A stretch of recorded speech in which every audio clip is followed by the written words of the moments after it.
কল্পনা করুন আপনি সমুদ্রের ঠান্ডা পানিতে দাঁড়িয়ে আছেন, কিন্তু হঠাৎ আপনার পা ছুঁয়ে গেল গরম আগ্নেয়গিরির পানি। না, এটা কোনো স্বপ্ন না, এটা হচ্ছে কস আইল্যান্ড, গ্রিস। আমি গত 48 ঘন্টায় এমন কিছু জিনিস দেখেছি যেগুলো আপনি বিশ্বাসই করবেন না। 2000 বছরের পুরনো ক্যাসেল যেখানে নাইটসরা যুদ্ধ করত, এমন বিচ যেখানে পানি এতটাই ক্লিয়ার যে 10 ফুট নিচেও দেখা যায়, রাতে এমন পার্টি যেটা থামেই না, আর এক সানসেট যেটা দেখে মনে হয় পুরো আকাশটাতে আগুন ধরে গেছে। কিন্তু সবচেয়ে ইনসেন্ট জিনিসটা, আমি এখন যেই জায়গায় দাঁড়িয়ে আছি, এখানে লিটারালি আগ্নেয়গিরির তাপে গরম হয়ে ওঠা ন্যাচারাল হট স্প্রিং মিশে গেছে সমুদ্রের সাথে। একই সময়ে একই জায়গায় আপনি পানির ভেতরে এক পা ফেললেন বার্নিং হট, আরেক পা ফেললেন আইস কোল্ড। মাদার নেচারের সবচেয়ে কুল ক্রিয়েশন। আর আমি পরের কয়েক মিনিটে আপনাকে এমন সব জায়গা দেখাবো যেগুলো আপনার ট্রাভেল বাকেট লিস্টে চলে আসবে এখনই। প্রাচীনকালের ধ্বংসাবশেষ থেকে শুরু করে crazy night life, crystal clear beach থেকে হিডেন হট স্প্রিং, সবকিছু 4K কোয়ালিটিতে। তো যদি আপনি রেডি হন গ্রিসের সবচেয়ে আন্ডাররেটেড আইল্যান্ডটা ডিসকভার করতে, তাহলে ভিডিওটা শেষ পর্যন্ত দেখুন, কারণ আমি গ্যারান্টি দিচ্ছি এই ভিডিওটি শেষ পর্যন্ত দেখলে আপনার ভেতরে এই আইল্যান্ড সম্পর্কে একটা কৌতূহল জাগবেই। তো চলুন শুরু করা যাক। তবে শুরু করার আগে আমার একটা রিকোয়েস্ট থাকবে, আপনারা যারা যারা চ্যানেলটি এখনো সাবস্ক্রাইব করেননি, আশা করি আপনারা চ্যানেলটি সাবস্ক্রাইব করে নেবেন আমাদেরকে উৎসাহ দেওয়ার জন্য। আর যারা যারা ইতিমধ্যে সাবস্ক্রাইব করে ফেলেছেন তাদেরকে অসংখ্য অসংখ্য ধন্যবাদ। চলুন এবার মূল ভিডিওতে যাওয়া যাক।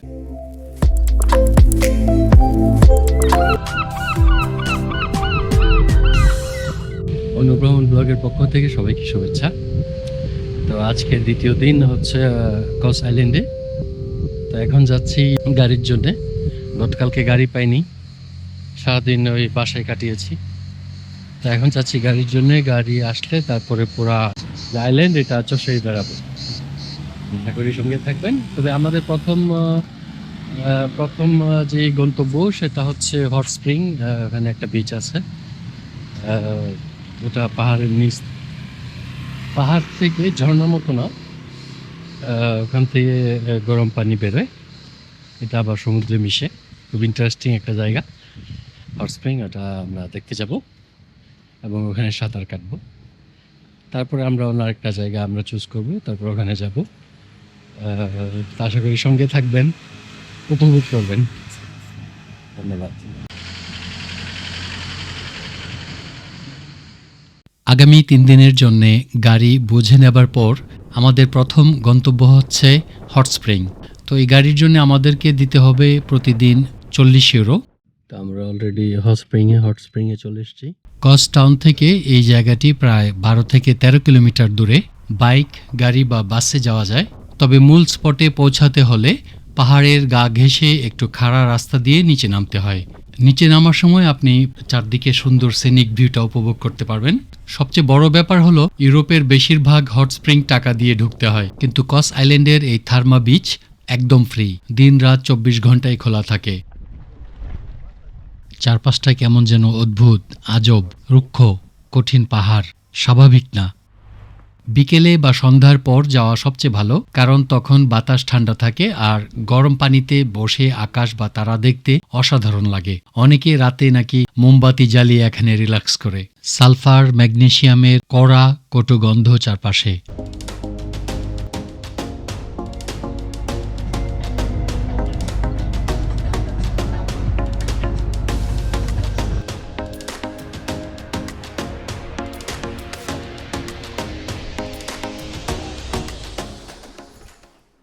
এই যে পানি বেরোচ্ছে পাহাড়ের ফাটল দিয়ে, এটাতে আছে আপনার ম্যাগনেসিয়াম আর সালফার মিশ্রিত পানি। এখানে পর্যটকরাই ওই পাথর, তারপরে কাদাবালি, এগুলি দিয়ে এটাকে ঘেরাও করেছে, পানিটাকে ধরে রাখার জন্য একটা বাঁধের মতো দিয়েছে।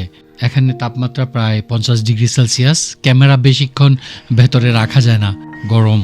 এই যে পৃথিবীর বিভিন্ন দেশ থেকে মানুষ এসে এই পানিতে বসে থাকে। কেন বসে থাকে? কারণ এই পানি একটা রোগ নিরাময়কের কাজ করে। এই প্রাকৃতিক হট স্প্রিং এ গা ভাসালে কেবল আরামই লাগে না, এর রয়েছে চমৎকার কিছু বৈজ্ঞানিক এবং স্বাস্থ্যগত উপকারিতা। একে বলা হয় প্রকৃতির নিজস্ব হিলিং স্পা। এটা হচ্ছে সমুদ্রের নিচে পানি বের হচ্ছে, ম্যাগনেসিয়াম তারপরে সালফার যুক্ত গরম পানি।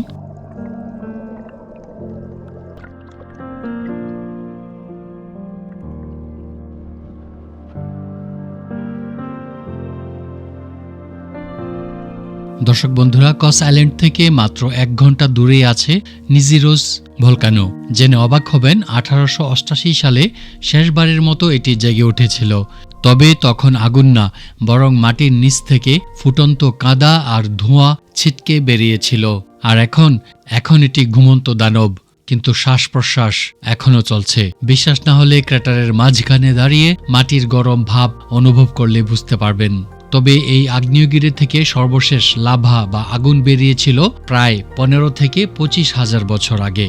সেই তখন থেকেই ভূপৃষ্ঠের যে ফল্ট লাইন আছে, এই ফল্ট লাইনের ফাঁকফুকর দিয়ে এই সালফার, ম্যাগনেসিয়াম, পটাশিয়াম মিশ্রিত গরম পানিগুলো বের হচ্ছে। বিলিভ মি, এই সালফারের গন্ধটা হয়তো খুব একটা সুখকর না, কিন্তু পানিতে নামার পর যে আরামটা পাওয়া যায় তার জন্য এইটুকু সহ্য করাই যায়। যদিও আমি চারদিকে এই গন্ধের জন্য এই গরম পানিতে আমি টিকতে পারিনি বেশিক্ষণ। হট স্প্রিং এর পর এবার আমাদের ডেস্টিনেশন এমন একটা জায়গা যেখানে গেলে মনে হবে পৃথিবীর সব শান্তি আর এনার্জি যেন একসাথে মিলে গেছে। Welcome to Marmari beach. Kos আইল্যান্ডের ঠিক নর্থ কোস্টে অবস্থিত এই বিচটা লিটারালি একটা পোস্টকার্ডের মতো সুন্দর। আপনারা যারা গ্রিসে এসে শুধু পাথুরে বিচ দেখে বোর হয়ে গেছেন, তাদের জন্য এই সাদা বালির বিশাল তটরেখা একদম চোখের আরাম। এখানকার পানি এত বেশি ক্লিয়ার যে অনেক দূর পর্যন্ত নিচের বালি স্পষ্ট দেখা যায়। তবে দাঁড়ান, মারামারি মানে শুধু সানবেডে শুয়ে রোদ পোহানো না। যারা একটু অ্যাডভেঞ্চার খুঁজছেন তাদের জন্য এই বিচটা এক কথায় স্বর্গ।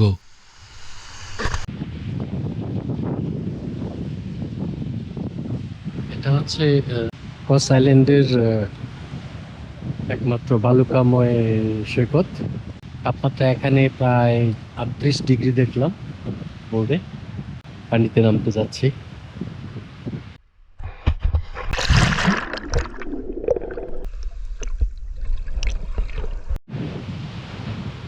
আজ সকালে হট স্প্রিং গিয়েছিলাম ওখানে, তো প্রকৃতির লীলা খেলা। পাহাড় ভেদ করে আসছে পানি, ঝর্ণা না, পাহাড়ের ছিদ্র দিয়ে সমতলে। আশেপাশে সালফারের গন্ধ ছিল, আর পানি ছিল প্রায় 50 ডিগ্রি সেলসিয়াসের মতো গরম সেখানকার। এর নাম মারমারি। মারমারিটা তো আমি আগেই বলেছি, এটা খুব সুন্দর একটা সি বিচ। এখানে শুধু পানিতে নামা না, এখানে অনেক ধরনের অ্যাক্টিভিটি আছে। প্যারাশুটিং আছে, তারপরে সার্ফিং আছে, এখানে সার্ফিং করছে অনেক সময় কাটছে। ভাবলাম একটা চক্কর দিয়ে আসে।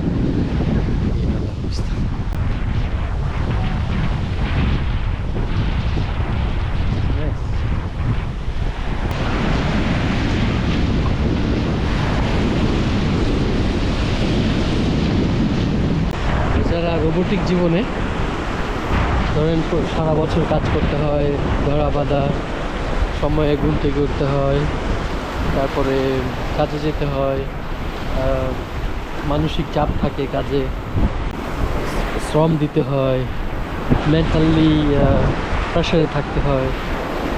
তো এই যে একটানা জীবন, মনে করেন যে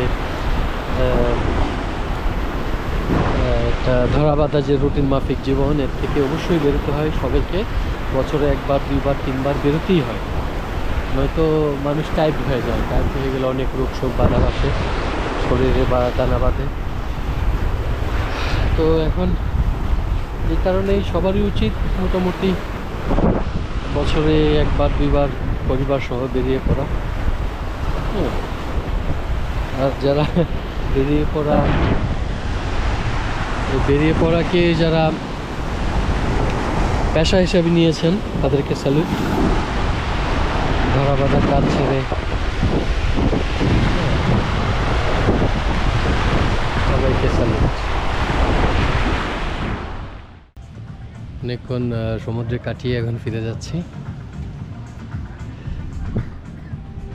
আচ্ছা, ফিরে গিয়ে কি করব সেটাও বলে রাখি। ফিরে গিয়ে রান্না বান্না করবো, খাওয়া দাওয়া করবো, তারপরে সানসেট দেখার জন্য বের হতে পারি। এগুলি এখন রেস্টুরেন্টগুলি এখন আপাতত খালি পড়ে আছে। এগুলি মূলত জুন জুলাইয়ের দিকে যখন তুমুল গ্রীষ্মকাল থাকে তখন এগুলি কানায় কানায় পূর্ণ থাকে। এখন এতটা টুরিস্ট নেই এখানে, এই কারণে লোকজন কম, ব্যবসা বাণিজ্য তেমন আহামরি কিছু না। গত রাতের মতো আজকেও আমরা বেরিয়ে গেছি নাইট লাইফ দেখব কস আইল্যান্ডের। এটা হচ্ছে ওল্ড টাউন, সোজা চলে গেলে সি বিচ চলে আসবে। তারপর ওখানে একটা আইসক্রিমের দোকান ছিল গতকালকে, ওখানে আবার যাব আজকেও। এটাই আপাতত প্ল্যান। যারা আমার মতো ফ্যামিলি ম্যান, যারা অ্যালকোহল এড়িয়ে চলতে চান, তাদের জন্য কস আইল্যান্ডের রাতগুলো এক শান্ত এবং মায়াবী রূপ নিয়ে হাজির হয়। সূর্য ডোবার পর কোস টাউনের পুরনো গলিগুলো যখন আলোকসজ্জায় সেজে ওঠে, তখন শান্ত পরিবেশে স্থানীয় হস্তশিল্পের দোকানগুলো ঘুরে দেখা বা কোনো কাফেতে বসে ঐতিহ্যবাহী গ্রিক কফি ও মিষ্টি উপভোগ করা এক অনন্য অভিজ্ঞতা।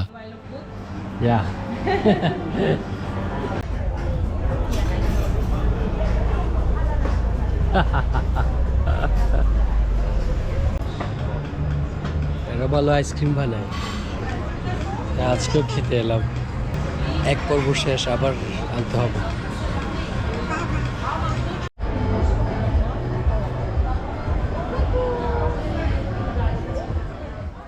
অনেকের জন্য রাতের কস আইল্যান্ড মানেই এক উন্মাত্তাল এনার্জি। তাদের শুরুটা হচ্ছে কোস টাউনের বিখ্যাত বার স্ট্রিট থেকে, যা আক্ষরিক অর্থেই এক বিশাল ওপেন এয়ার ডিস্কো। নিয়ন লাইটের ঝলকানি আর মিউজিকের বিটে মনে হবে পুরো পৃথিবীর তারণ্য যেন এই এক রাস্তায় নেমে এসেছে। তবে আসল ম্যাডনেস দেখতে চাইলে আপনাকে যেতে হবে হার্ডকোর পার্টি লাভারদের স্বর্গ কার্দামেনাতে।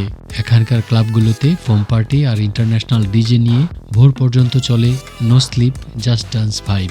আর যারা একটু রিল্যাক্সড বা চিল মুড খুঁজছেন, মানে আমার মতো, তাদের গন্তব্য হচ্ছে লাম্বি বিচ। সমুদ্রের ঢেউয়ের শব্দের সাথে ডিজে মিউজিকের মিতালি, সৈকতে ফায়ার শো আর বালিতে বসে ককটেল হাতে পূর্ণিমার চাঁদ দেখা, সব মিলিয়ে কোসের নাইট লাইফ এক অবিস্মরণীয় অভিজ্ঞতা। দর্শক বন্ধুরা, আবারও শুভ সকাল। আমরা এখন যাচ্ছি কস আইল্যান্ডের ছোট্ট একটা উইন্ড মিল দেখতে। যদিও এটা দেখতে ছোট এবং গুরুত্বপূর্ণ কিছু না, কিন্তু এক সময় এটা এই গ্রামটাকে, এই দ্বীপটাকে বাঁচিয়ে রাখতো। এই উইন্ড মিলটা শুধু কাঠ আর পাথরের একটা কাঠামো না, একসময় এই গ্রামটা চলতো এই চাকার উপর ভর করে। থেকে 900 বছর আগে অ্যান্টিমাচিয়া উইন্ডমিল, ঐতিহ্যবাহী গ্রিক উইন্ডমিল, যেটা শস্যদানা পেশায়ের জন্য ব্যবহার করা হতো। স্থানীয়রা গম নিয়ে আসতো আর এই বাতাসই তাদের রুটি বানানোর পথ তৈরি করত। আজকে আমরা বিদ্যুৎ ছাড়া 1 ঘন্টাও থাকতে পারি না, অথচ একসময় পুরো গ্রাম বাতাসের উপর নির্ভর করত। দুর্ভাগ্যবশত কোনো কারণ ছাড়াই বন্ধ আছে, আশেপাশে কেউ নেই যে জিজ্ঞাসা করব। এটা শুধু একটা মিল না, এটা মানুষের বুদ্ধির উদাহরণ। বাতাসকে ধরেছে, বাতাসকে কাজে লাগিয়েছে, প্রকৃতির সাথে যুদ্ধ না করে সহযোগিতা করেছে, এবং এটাই হচ্ছে এই ছোট্ট দ্বীপের একটি বড় ইতিহাস। দর্শক বন্ধুরা, এবারে আমাদের গন্তব্য হচ্ছে একটি ছোট রোমান অডিয়ন, মানে ছোট আকারের থিয়েটার, যেখানে সঙ্গীত, কবিতা পাঠ আর রাজনৈতিক আলোচনা হতো। 2য় ও 3য় শতাব্দীতে রোমানরা এটা বানিয়েছিল কস আইল্যান্ডে। এই ছোট্ট কস আইল্যান্ডে এখানেও রোমান সাম্রাজ্যের ছিটা ফোটা এখনো পাওয়া যায়। তাও এটা আপনার 2nd সেঞ্চুরি অফ এডি, আজ থেকে প্রায় 2500 বছর আগের কনস্ট্রাকশন। সরকার এটা রিনোভেশন করেছে, তারপরে অপূর্ব এখনো প্রিজার্ভেশন, খুব সুন্দর।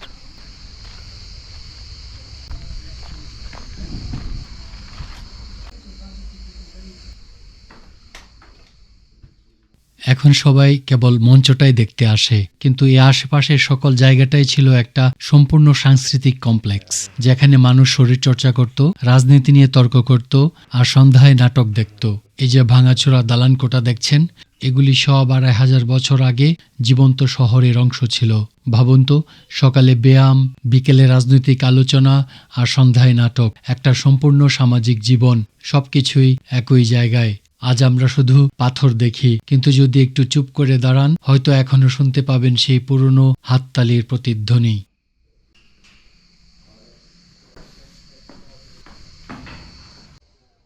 2000 বছর আগে এই স্টেজে দাঁড়িয়ে কেউ কবিতা পড়ছিল, আর আজ আমি দাঁড়িয়ে আছি ঠিক সেই জায়গায়। দূর থেকে দেখলে এটা শুধু পাথরের সিঁড়ি মনে হয়, কিন্তু কাছে আসলে বোঝা যায় এটি ছিল প্রাচীন কসের সাংস্কৃতিক হৃদয়। এই ওডিয়নে প্রায় 750 জন বসতে পারত। সাদা মার্বেলের আসনগুলো এখনো টিকে আছে, কিছু অংশ পুনর্নির্মাণ করা হয়েছে। মঞ্চটা ছোট, কিন্তু ইতিহাসটা বিশাল। এখন এখানে পর্যটক নেই, কিন্তু একসময় এখানে হাততালি থামতো না। ইতিহাস শুধু বইয়ের পাতায় না, কখনো কখনো তা পাথরের সিঁড়িতেও লেখা থাকে। দর্শক বন্ধুরা, আমাদের এবারকার গন্তব্য হচ্ছে লিমোনিওনাস বিচ। এই বিচ হলো গ্রিসের কস দ্বীপের একটি চমৎকার এবং শান্ত সমুদ্র সৈকত, যা কস টাউন থেকে প্রায় 43 কিলোমিটার এবং কেফালুস গ্রাম থেকে 5 কিলোমিটার দূরে অবস্থিত। দ্বীপের অন্যান্য জনাকীর্ণ সৈকতগুলোর তুলনায় এটি বেশ নিরিবিলি এবং একে কস দ্বীপের একটি লুকানো রত্ন বলা হয়। এই সৈকতে যাওয়ার জন্য সরাসরি কোনো বাস সার্ভিস নেই, তাই পর্যটকদের সাধারণত গাড়ি বা স্কুটার ভাড়া করে যেতে হয়। সৈকতটি মূলত দুটি অংশে বিভক্ত। একপাশে একটি ছোট্ট প্রাকৃতিক হারবার বা বন্দর আছে, যেখানে মাছ ধরার রঙিন নৌকাগুলো নোঙর করা থাকে। অন্য পাশে একটি ঘেরা উপসাগর বা কোব আছে, যার স্বচ্ছ নীল পানি এবং সোনালী রঙের বালু পর্যটকদের দারুণ এক শান্ত পরিবেশ উপহার দেয়। লিমনিওনাস বিচ থেকে আপনাদের সবাইকে স্বাগতম। এটা খুব সুন্দর কোজি টাইপ বিচ। আমার খুব পছন্দ, ক্রিস্টাল ক্লিয়ার ওয়াটার।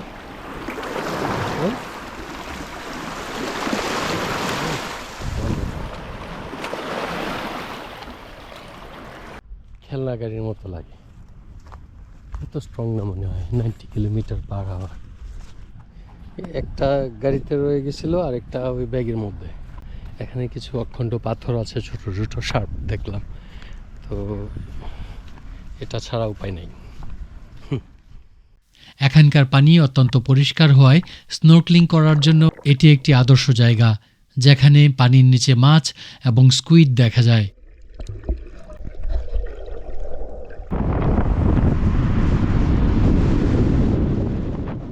দর্শক বন্ধুরা, এখন আমি আপনাদের নিয়ে যাচ্ছি গ্রিসের কস আইল্যান্ডের এমন এক জায়গায় যেখানে ইতিহাস আর নীল সমুদ্র একে অপরের সাথে মিশে গেছে। গ্রিসের সবচেয়ে রহস্যময়, সুন্দর এবং ইতিহাসে ভরপুর একটা সৈকত এটি। আজকের এই ভিডিওতে আমরা একসাথে ঘুরে দেখব এই জায়গার প্রতিটা কোণ, সমুদ্রের নীল পানি থেকে শুরু করে প্রাচীন ধ্বংসাবশেষ পর্যন্ত। 20 মিনিট সাঁতার কাটলেই আইল্যান্ডে। আমরা এখন দাঁড়িয়ে আছি আজিওস স্তেফানোস বিচে। এই সৈকতটি শুধু তার স্বচ্ছ নীল পানির জন্যই নয়, বরং এর অনন্য ঐতিহাসিক গুরুত্বের জন্য সারা বিশ্বে পরিচিত। এখানকার পানি খুব অগভীর এবং শান্ত, যা সাঁতার কাটা বা পরিবারের সাথে সময় কাটানোর জন্য একদম উপযুক্ত। সমুদ্রের মাঝখান থেকে সৈকতের দিকে তাকালে যে ভিউ পাওয়া যায় তা এক কথায় অসাধারণ। এই কস আইল্যান্ড ভ্রমণ করলে আজিওস স্তেফানোস বিচ দেখা ছাড়া আপনার যাত্রা অসম্পূর্ণ থেকে যাবে। এখানে যেমন আপনি রোদ পোহানোর জন্য আরামদায়ক সানবেড আর ছাতা পাবেন, তেমনি পাবেন রোমাঞ্চ আর ইতিহাসের ছোঁয়া। এখানে আসার পরে মনে হয়েছিল যে জায়গাটা বোরিং হবে, কিন্তু না, খুবই অ্যামেজিং একটা জায়গা। এখানেও রোমান সভ্যতার চিহ্ন, 2000 বছর আগের। প্রচণ্ড বাতাস, তবে জায়গাটা খুব রিল্যাক্সিং। পৃথিবীতে কত ধরনের মানুষ, কত রঙের মানুষ, কত চরিত্রের মানুষ দেখতাম। হ্যাঁ, কথা বলার সময় অনেকে তাকিয়ে থাকে আমার মুখের দিকে, চিন্তা করে যে বালুর ঠিক পাশেই দাঁড়িয়ে আছে প্রাচীন খ্রিস্টীয় রাজপ্রাসাদ বা ব্যাসিলিকার ধ্বংসাবশেষ, যা এই সৈকতকে বিশ্বের অনন্য সাধারণ সৈকত থেকে একদম আলাদা করে তুলেছে। সৈকতের ঠিক ধারেই অবস্থিত 5ম শতাব্দীর এই প্রাচীন ধ্বংসাবশেষগুলো ঘুরে দেখা, এই পাথুরে কলাম আর মোজাইক করা মেঝেগুলো আমাদের কয়েকশো বছর আগের ইতিহাসে ফিরিয়ে নিয়ে যায়। মজার ব্যাপার হলো, আপনি প্রাচীন ধ্বংসাবশেষের মাঝ দিয়ে হেঁটে সরাসরি গিয়ে নামতে পারেন সমুদ্রের স্ফটিক স্বচ্ছ পানিতে। কিছুক্ষণ আগে ওখানে একটা পানকৌড়ির দেখা পেলাম, 4-5 জন দৌড়ে উঠে গেছে তীরে। ভাবুন একবার 2000 বছরেরও বেশি পুরনো এই পাথরের গায়ে হাত রাখছি আমরা, আর এর পেছনেই ঢেউ ভাঙছে নীল সমুদ্রের। এই কম্বিনেশনটাই আজিও স্টেফানোসকে সাধারণ বিচ থেকে সম্পূর্ণ আলাদা করে তুলেছে। ইতিহাস আর প্রকৃতি এখানে একেবারে মিশে একাকার হয়ে গেছে। কস্টাউন থেকে আজিও স্টেফানোস বিচের দূরত্ব প্রায় 43 কিলোমিটার। গাড়িতে মোটামুটি 45 মিনিট থেকে 1 ঘন্টা লাগে। রেন্টেকার অথবা মোটরবাইক ভাড়া করে এখানে আসাটাই সুবিধাজনক। পাবলিক বাস ক্যাফালোস গ্রাম পর্যন্ত যায়, সেখান থেকে সামান্য হাঁটা। আর সবচেয়ে ভালো সময় হলো মে থেকে অক্টোবর, কারণ এই সময় আবহাওয়া দারুণ থাকে। জুলাই আগস্টে ভিড় সবচেয়ে বেশি, তাই যদি একটু নিরিবিলি চান তাহলে মে বা সেপ্টেম্বরের দিকে আসার চেষ্টা করবেন। বললাম ওই যে একটা বাড়ির মতো দেখা যায়। দর্শক বন্ধুরা, আমাদের ভ্রমণের এই পর্যায়ে এখন আমরা যাচ্ছি কস দ্বীপের সবচেয়ে উঁচু এবং সুন্দর একটি গ্রামে, যার নাম জিয়া। মাউন্ট ডাইকিউয়েসের কোলে অবস্থিত এই গ্রামটি পা রাখলেই আপনি অনুভব করবেন এক শীতল পাহাড়ি হাওয়া আর চারপাশে পাইন বনের সতেজ সুবাস।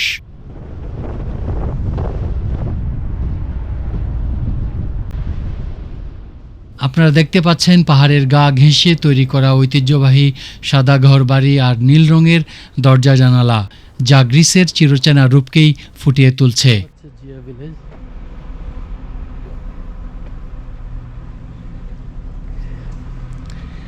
অন্যান্য কাজ কারবারের মতো এখান থেকে পুরো কস দ্বীপকে আপনার পায়ের নিচে মনে হবে। জিয়া গ্রামটি কেবল একটি গ্রাম নয়, এটি যেন পাহাড়ের উপর এক ছোট্ট স্বর্গ। জিয়া গ্রামের সরু অলিগলিগুলো দিয়ে হাঁটার সময় আপনারা দুপাশে অসংখ্য ছোট ছোট দোকান দেখতে পাবেন। এই দোকানগুলো স্থানীয় হস্তশিল্প, হাতে বোনা কার্পেট এবং বিশেষ সব মশলার জন্য বিখ্যাত। এখানকার একটি বিশেষ জিনিস হলো কানেলাডা। এটি দারুচিনি দিয়ে তৈরি একটি ঐতিহ্যবাহী শরবত, যা আপনারা অবশ্যই ট্রাই করবেন। এছাড়া এখানকার স্থানীয় মধু এবং অলিভ অয়েল সুবিনির হিসাবে দারুণ। কিছুক্ষণ পরেই সেই মুহূর্তটা আসতে যাচ্ছে, যার জন্য প্রতিদিন শত শত মানুষ এখানে ভিড় করে। সেটা হলো জিয়ার সূর্যাস্ত। এখানকার কোনো এক টাভার্নের রুফটপে বসে আপনি এটা করতে পারেন, আবার আপনি রাস্তায় দাঁড়িয়ে ছবি তুলতে তুলতেও এই সূর্যাস্তটা আপনি উপভোগ করতে পারেন। যখন সূর্যটা ধীরে ধীরে এজিয়ান সাগরের নীল পানিতে মিশে যায়, তখন মনে হবে সময় যেন থমকে দাঁড়িয়েছে। আকাশের লাল, কমলা আর বেগুনি আভা পুরো গ্রামকে এক মায়াবী রূপ দান করে। কস দ্বীপে এসে জিয়ার সূর্যাস্ত না দেখলে আপনাদের ভ্রমণ অপূর্ণই থেকে যাবে।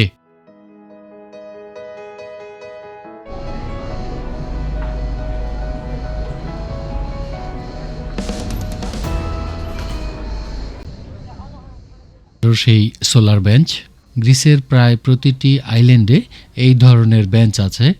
গ্রিসের কস আইল্যান্ডে আসার পরে আমার জিনিসটা দারুণ লেগেছে, ভাবলাম যে আপনাদেরকে দেখাই। এটা হচ্ছে এই আইল্যান্ডে পুরোটা জুড়ে এই ধরনের ওয়াইফাই, মোবাইল চার্জিং পয়েন্ট, গান শোনার ব্যবস্থা আছে এখানে। মানে কোনো ট্যুরিস্ট যখন আসে এখানে তাৎক্ষণিকভাবে যোগাযোগের যাতে কোনো সমস্যা না হয় এই কারণে এই দৃষ্টি দেওয়া হয়েছে। আরেকটা ব্যাপার হচ্ছে যে অবাধ তথ্য প্রবাহ যেটা এবং গুজব প্রবাহ যেটা, তার জন্য ইন্টারনেট খুবই প্রয়োজনীয়। একটা কুল ব্যাপার, ভাবলাম যে আপনাদেরকে দেখাই।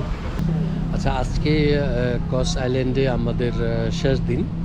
আমরা বিকেল 5টায় বদ্রুম, তুর্কির বদ্রুমের দিকে ফিরে যাব।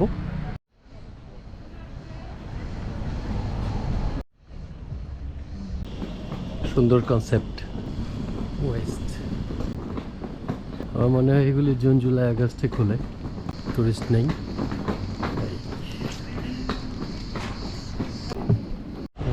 লঞ্চ করতে এসেছি মামস কিচেন।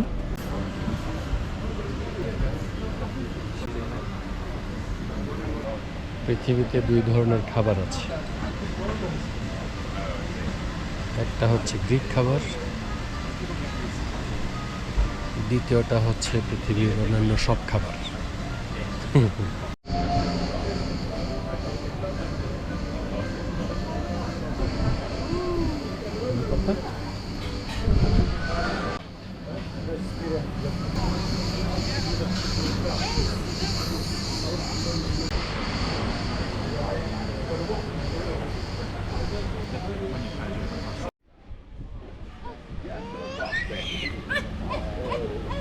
Lucky. গ্রিসের জাতীয় খাবার, সকালে বুকাচ্ছা আর দুপুরে কিংবা রাতের ডিনারে সুবলাকি। আর প্রায় 1 ঘন্টা পরে আমাদের ফেরি তুর্কির বোদ্রমে। এই মুহূর্তে আছি গ্রিসে। সবচেয়ে কম সময়ে মাত্র 17 মিনিটে এক দেশ থেকে আরেক দেশে যাওয়া আমি। এরপরেও আমি জানি না এত সংক্ষিপ্ত সময়ে যাওয়া যায় কিনা। এত অল্প সময়ে এক দেশ থেকে আরেক দেশে যাওয়া যায় কিনা আমি জানি না। বেনাপোল দিয়ে ইন্ডিয়া তারও মনে হয় আধা ঘন্টা লেগে যায়, অতি দ্রুত করলেও।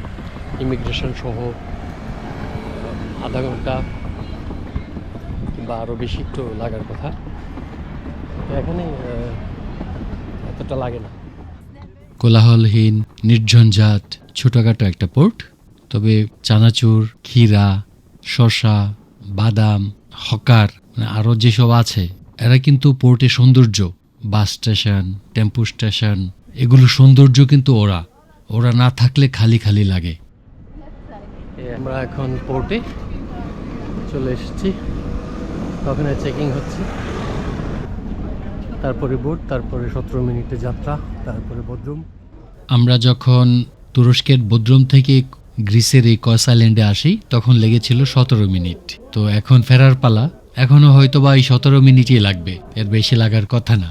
অনেকেই তুরস্ক থেকে ডে ট্রিপ নিতে এই কস আইল্যান্ডে আসেন, যেমন সকালে চলে আসলেন, তারপরে আবার সর্বশেষ যে ফেরি থাকে এই ফেরিতে করে বদ্রুম ফিরে যান। এই ভিডিওটিতে আপনারা আমাদের গত 3 দিনের অ্যাক্টিভিটির কিছু কিছু অংশ দেখতে পেরেছেন। অজানা জায়গা বা আইল্যান্ডও হতে পারে, তার ইতিহাস, তার খাবার দাবার, সংস্কৃতি, এগুলোর প্রতি যাদের আগ্রহ আছে, আশা করি এই ভিডিওটি তাদেরই ভালো লাগবে। তো বন্ধুরা, আমরা ভিডিওটির শেষ পর্যায়ে চলে এসেছি। ভিডিওটি ভালো লাগলে লাইক করুন, কমেন্ট করুন এবং চ্যানেলটি সাবস্ক্রাইব করতে ভুলবেন না। আপনাদের এইটুকু সাপোর্টেই আমার এগিয়ে চলার অনুপ্রেরণা। দেখা হবে পরের অ্যাডভেঞ্চারে। টিল দেন ঘুরতে থাকুন। সবার সুস্বাস্থ্য কামনা করে আজকের মতো বিদায়।